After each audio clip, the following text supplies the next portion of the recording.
Good evening, everyone. Or good afternoon, I should say. It's 5 o'clock, not quite evening yet. Thanks for being here today. This is a historic event for our community and certainly our school district. I'm Jeff Elston, the very, very proud superintendent for the Owatonna Public Schools. And before we kick this off tonight, I just want to make a couple of comments. You know, 104 years ago, probably a group of radical community members decided they wanted to build a high school in the middle of a field. And they did.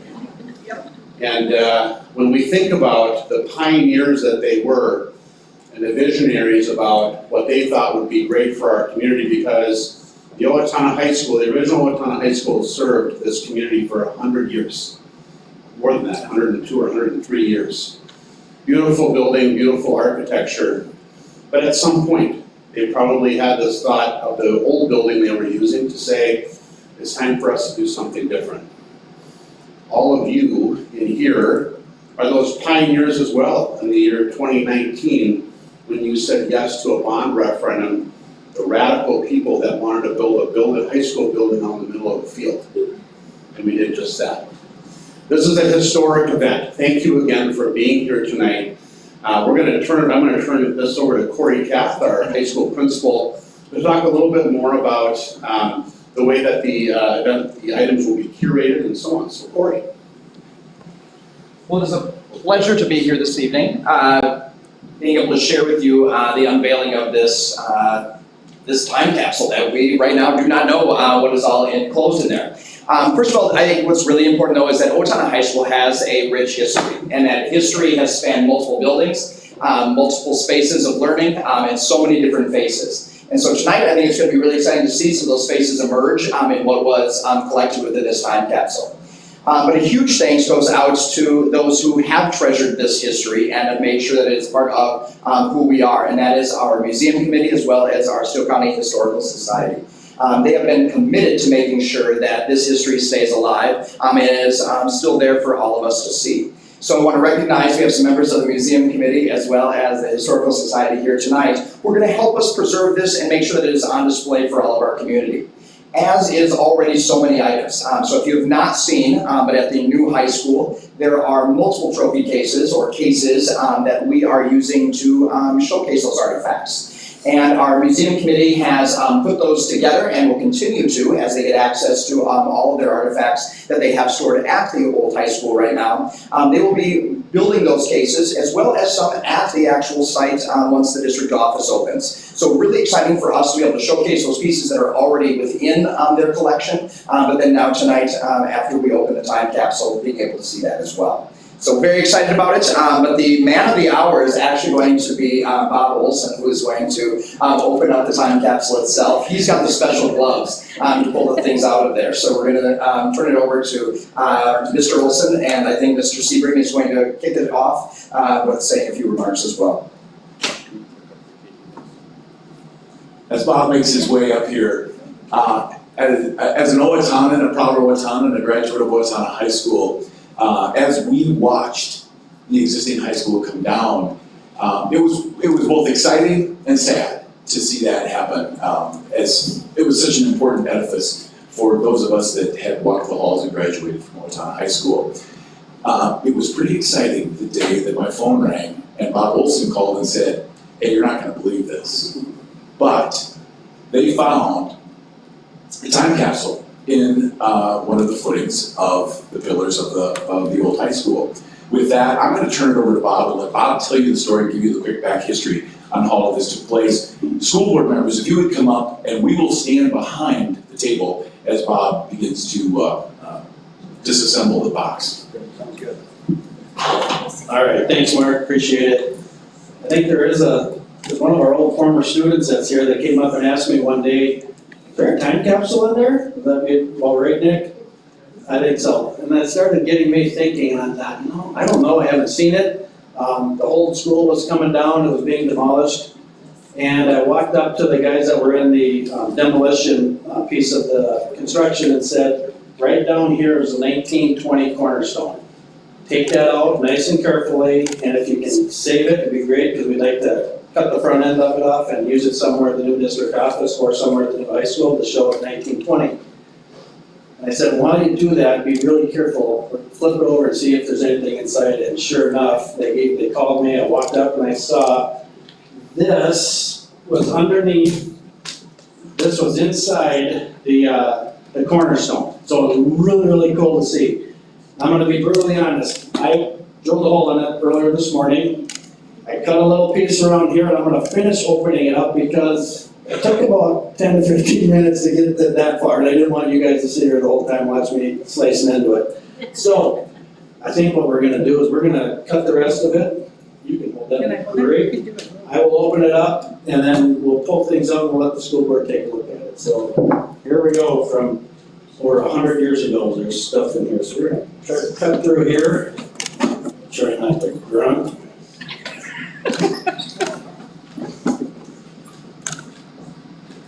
Like filleting a fish, Bob.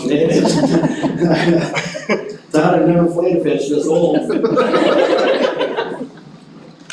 Alright, let's see what we have in here. Very sharp edges.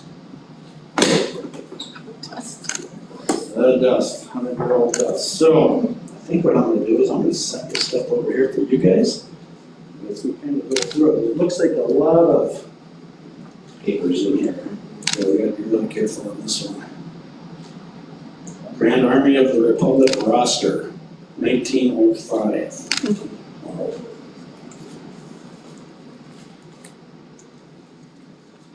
It's like a newspaper. Well, let me just set a bunch of this stuff out. Official Finance Committee report, 1920. They look a little different nowadays than they did back then. Constitution and bylaws. Looks like a lot of organizations give their bylaws and their stuff here. Interesting. All right, we're gonna keep going in here. I don't want to wreck anything. Looks like it's pretty fragile.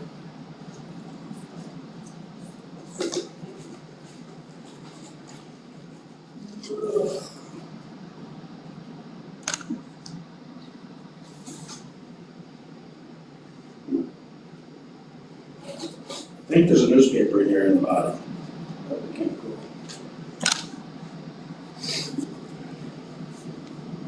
Dare open it all the way up. Still coming.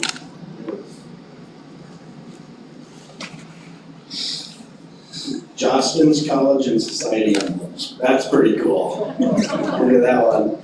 They're still around. Here's another one.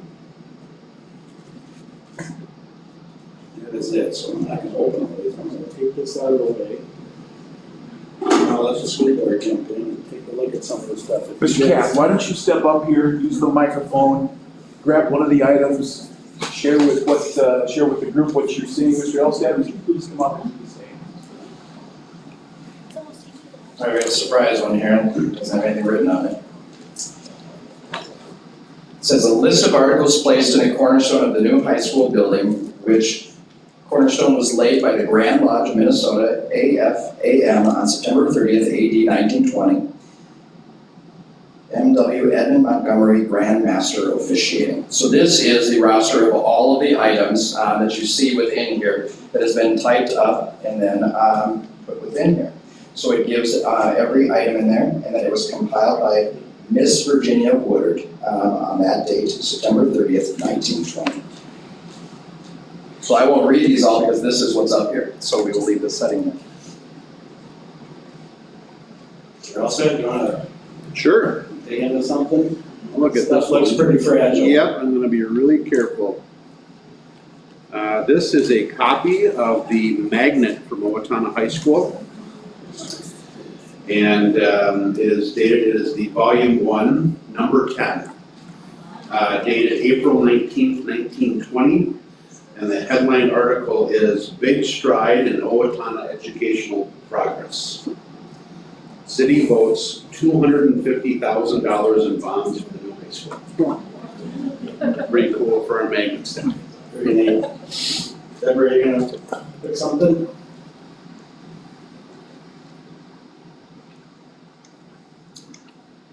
Official Finance Committee reports. March 1st, 1920.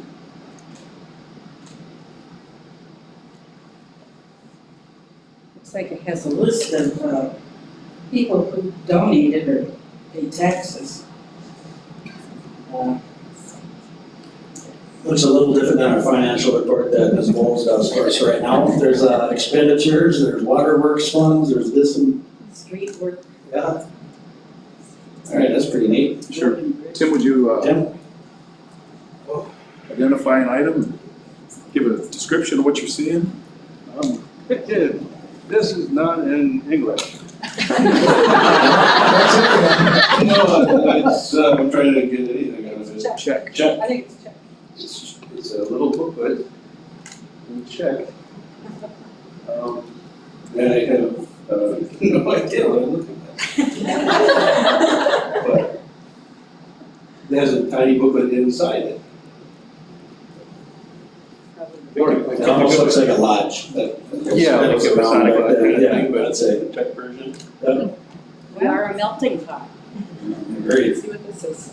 It's a letter. City of Owatonna, Minnesota, special act of legislature.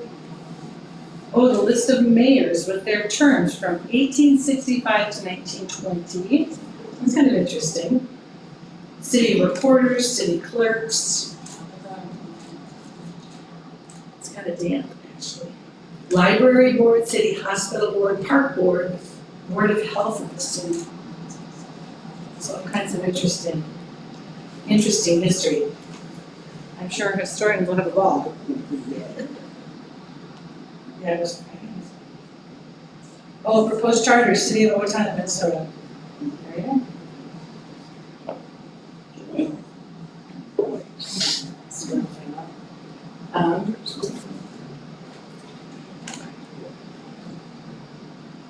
Women's Relief Corps.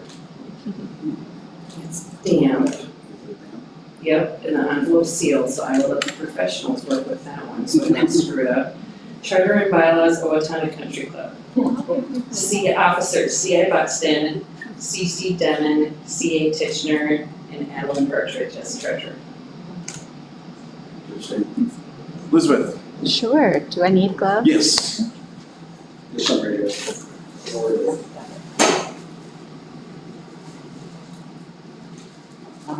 I don't have my glasses, so I don't know how much I can read. Yeah, right. This is very tiny. You don't need to read every article. Let's begin. Board allows afternoons off. Sounds great. Opening crowd breaks record. Excellent. Masons plan to lay cornerstone.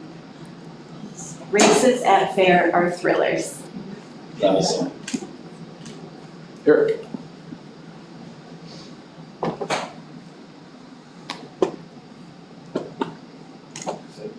Alumni, Alma, Rebecca Lodge, number 37, Owatonna.